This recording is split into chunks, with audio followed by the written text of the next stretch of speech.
also been several detox tea lawsuits. Celebrities like Cardi B have faced backlash and lawsuits for promoting the detox tea Teami. The FTC said that Teami claimed without reliable scientific evidence that their Teami 30-day detox pack would help people lose weight, and that it also fought cancer and cleared clogged arteries and decreased migraines and prevented flus. The FTC sued Teami, and they were ordered to pay nearly $1 million to customers who bought their products. And by now, you have probably already heard about all of the many scandals surrounding Goop, Gwyneth Paltrow's health and wellness brand, which has long faced criticism for its pseudoscientific products such as jade eggs for vaginal health and energy healing stickers. In 2018, Goop paid $145,000 in civil liberties for unsubstantiated claims that vaginal jade eggs could balance hormones and regulate menstrual cycles. The fact that there's such a large market opportunity for proliferating these scams speaks to a larger problem: health as a commodity under capitalism. The primary reason that the wellness industry thrives is because it treats health as a commodity. And this system ignores the reality that health largely depends on social determinants, not just products that you buy. Social determinants like the environment that you live in, the quality of your housing, your access to clean water and fresh food, and the safety of your neighborhood. If you live in a heavily polluted or over-policed area, no amount of green juices or expensive yoga classes are going to mitigate the health consequences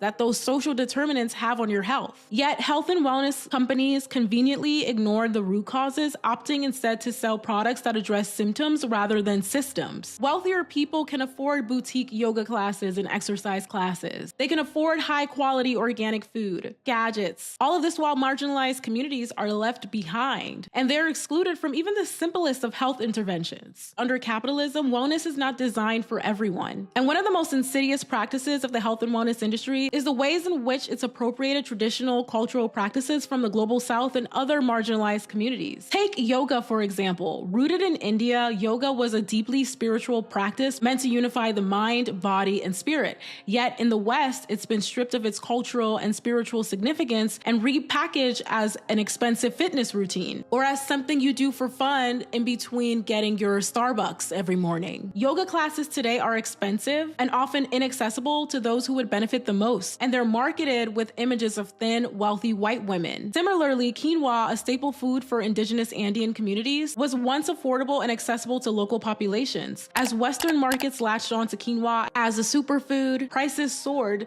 leaving many of these communities unable to afford the very food that they grew for centuries. Acupuncture, Ayurvedic medicine, and other healing practices have suffered the same fate. Similarly, medicinal plants like ashwagandha and turmeric were commodified and sold globally without benefiting the communities in India that cultivated